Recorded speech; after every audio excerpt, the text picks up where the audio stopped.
Boa tarde, turma. Sejam muito bem-vindos à nossa aula de ciências. Mais um dia, mais uma semana que nós começamos.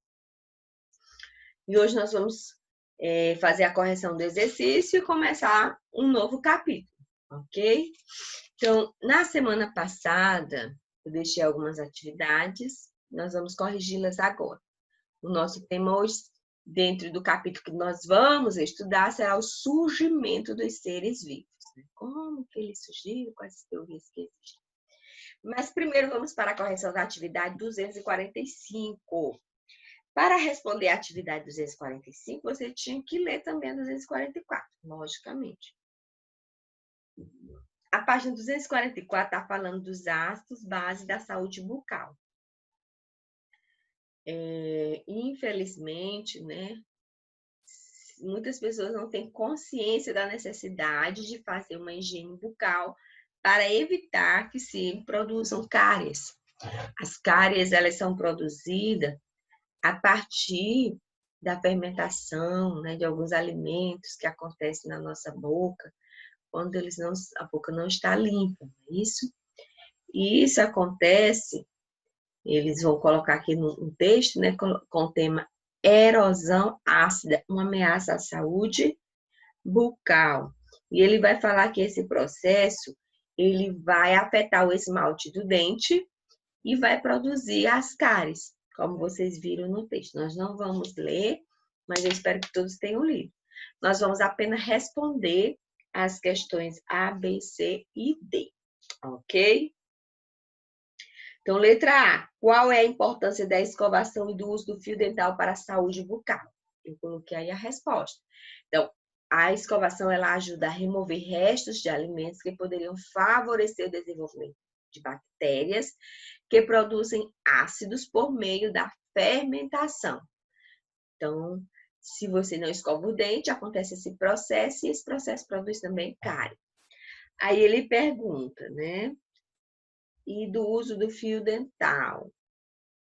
Por que é a importância da escovação? Além de ajudar a remover, ele previne, né, as cáries. Porque através da escovação, essas bactérias não farão a fermentação e, consequentemente, não terá cárie.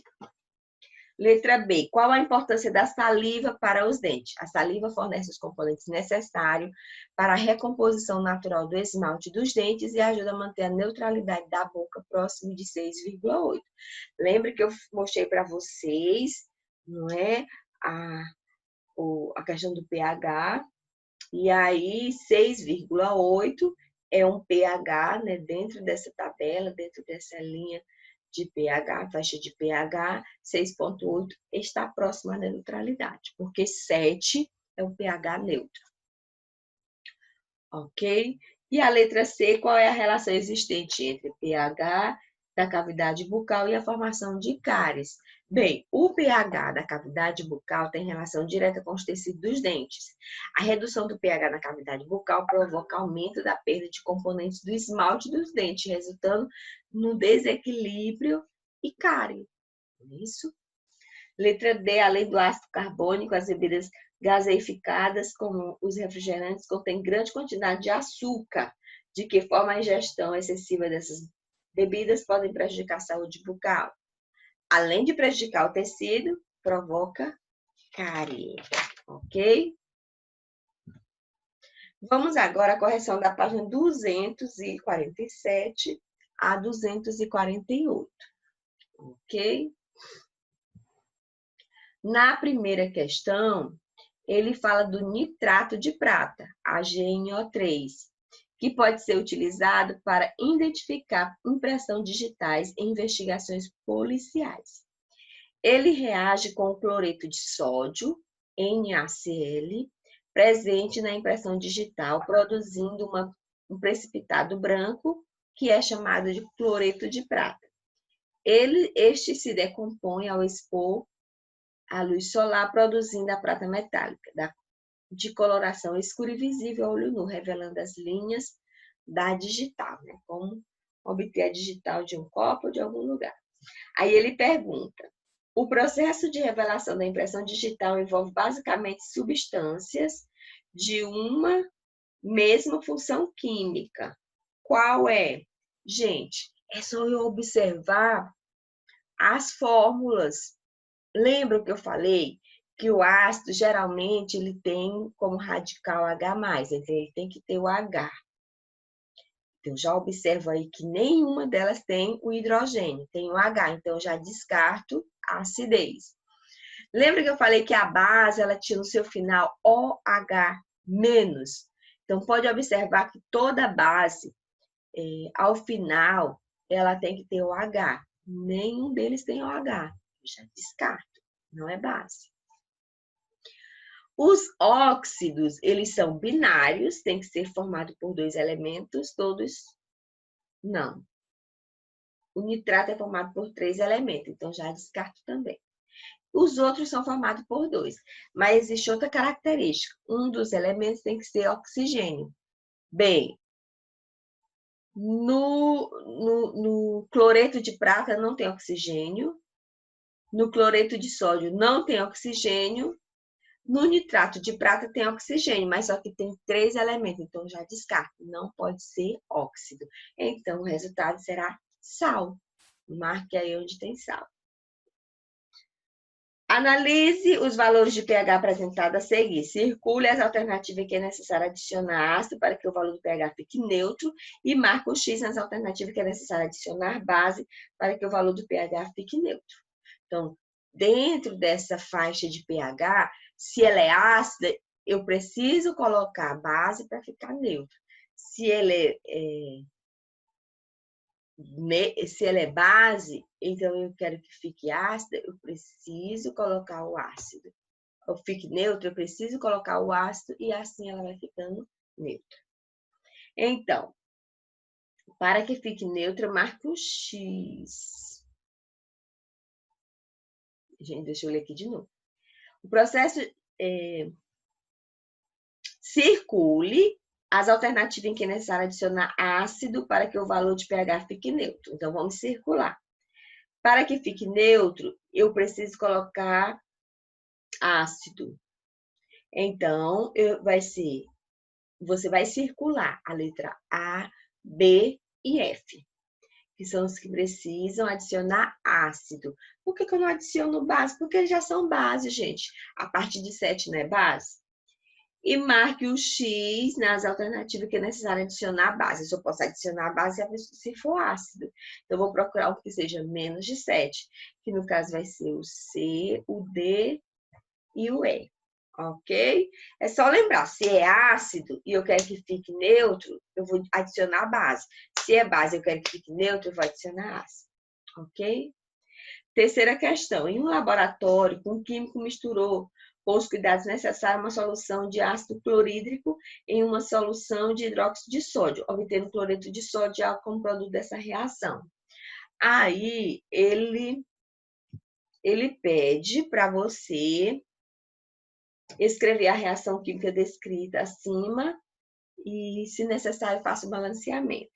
Então, a expressão é essa que eu coloquei na letra A e não precisa fazer balanceamento. Letra B, identifique a função química de cada uma das substâncias envolvidas. Então, o ácido clorídrico, que é o primeiro HCl, é um ácido. O hidróxido de sódio, o NaOH, é uma base. O cloreto de sódio é um sal e o óxido é uma água. H2O é óxido, é classificado como óxido. C.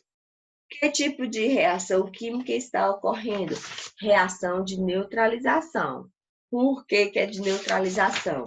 Porque um ácido com um sólido se tornou em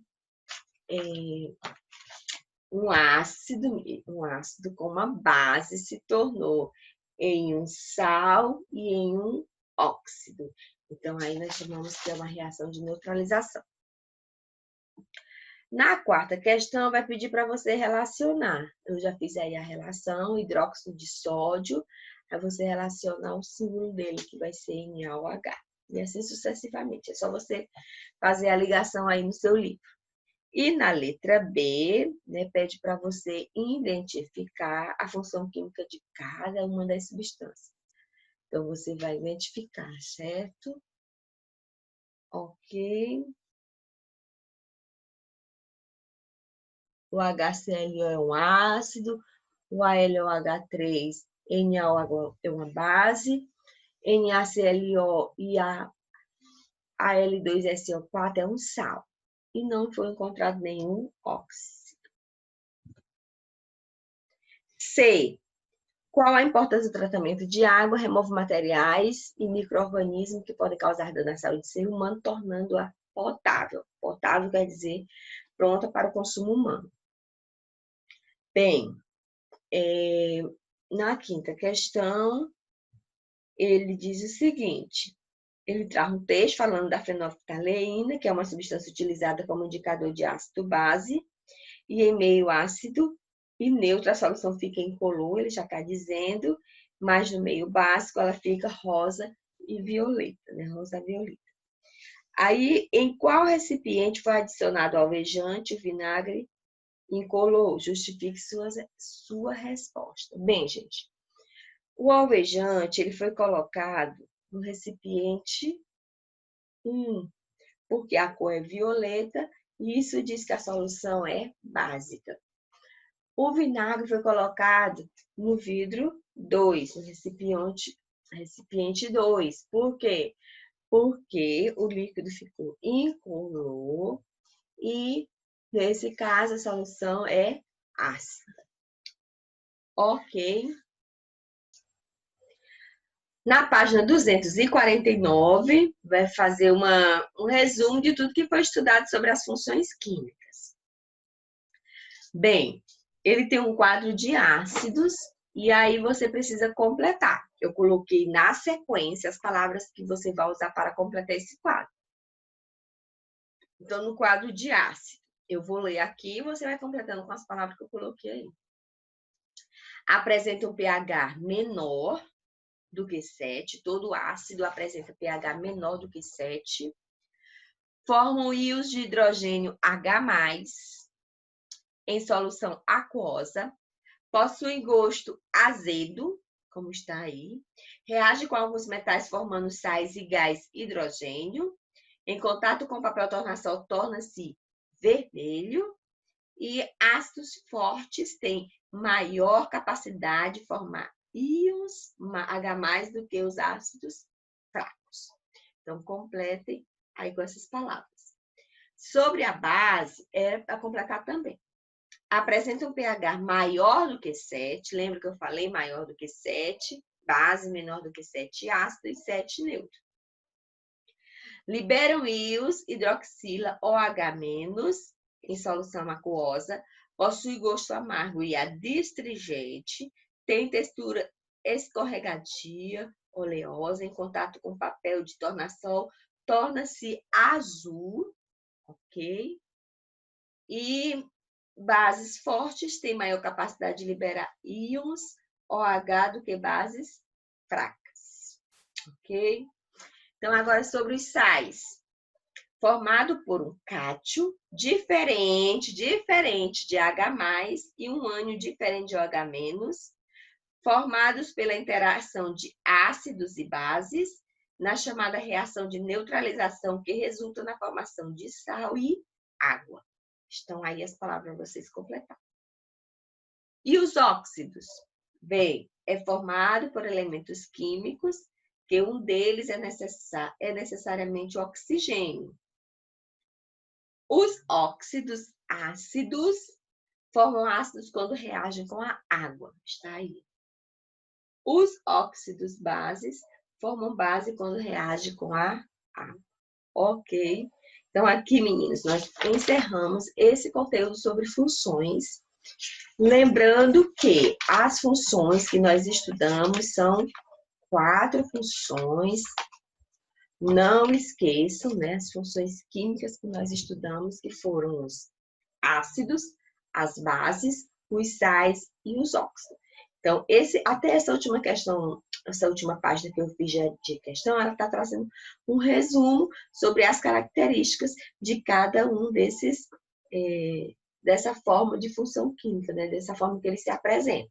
Então, não deixem de estudar, porque eu vou cobrar tudo isso. Bem, agora nós vamos falar sobre o surgimento dos seres vivos, né? Como os seres vivos surgiram, a origem da vida no nosso planeta. Esse tema é um dos temas assim, mais discutido, que traz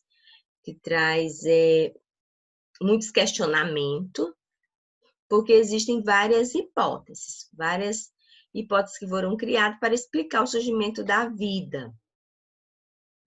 Mas nenhuma dessas hipóteses foram comprovadas, né? São teorias, são hipóteses que foram criadas.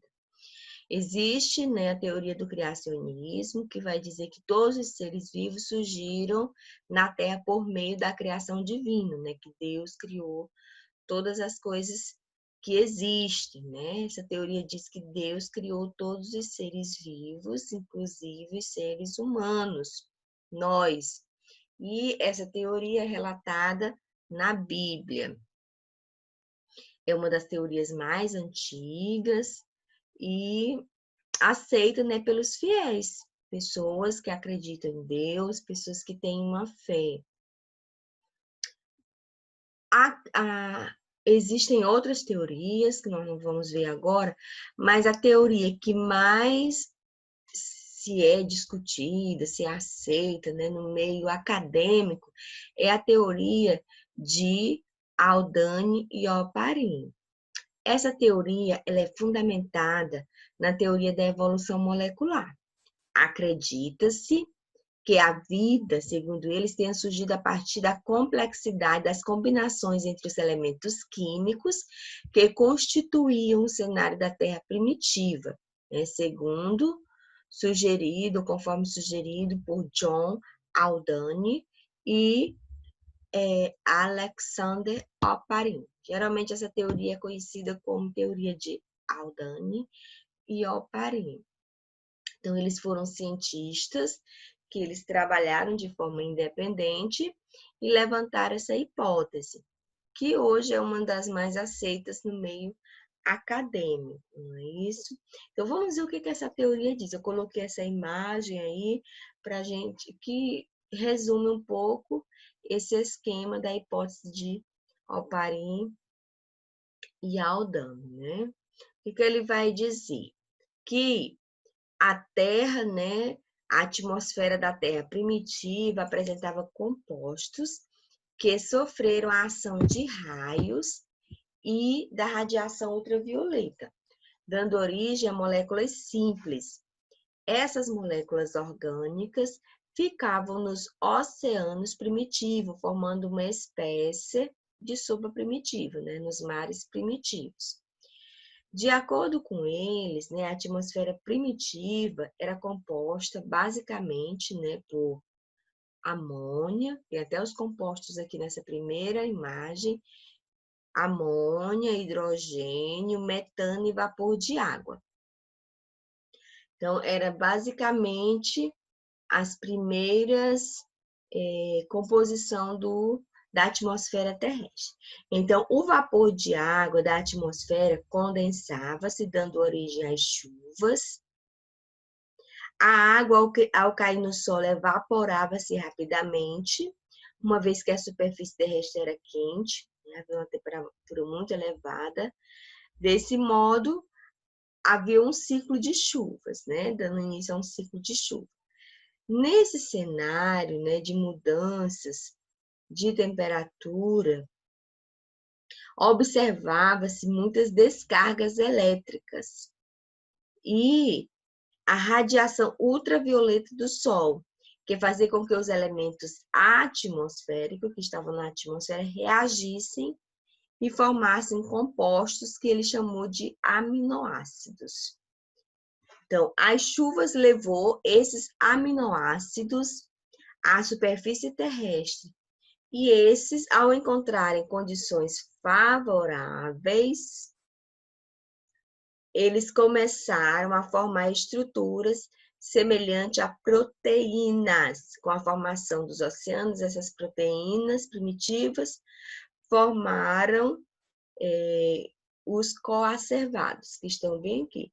Esses coacervados, eles ainda não são considerados umas células, né? Mas depois eles foram se tornando uma célula, que formou a primeira célula primitiva.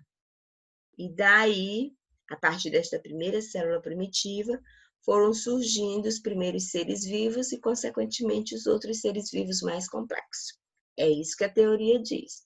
Basicamente, que os seres foram surgindo a partir de várias reações químicas que foram ocorrendo em virtude do ambiente da Terra primitiva. Segundo eles, o ambiente atmosférico, o ambiente da Terra nessa época era favorável e com isso foi formando essas proteínas que se tornaram, né, foram se aglomerando, foram se juntando e aí aos poucos, e isso levando milhares e milhares de anos, foram se tornando os seres vivos, né? Então, basicamente, era isso que eles diziam. Depois nós vamos estudar mais outras teorias que vão falar e tentar explicar um pouco mais sobre a teoria de Oparin e Haldane, que nós vamos ver que existiram cientistas que tentaram esquematizar mais ou menos como era a Terra primitiva. Mas nós vamos ver isso na nossa próxima aula, ok? O que nós vamos deixar para hoje é isso. A ideia, a hipótese de Oparin e Haldane, como eles explicam a origem dos seres vivos. E a ideia também do criacionismo sobre o surgimento dos seres vivos, ok? Qualquer dúvidas que vocês tiverem, coloquem aí no grupo que a gente vai estar tirando. Então, cheire até a nossa próxima aula.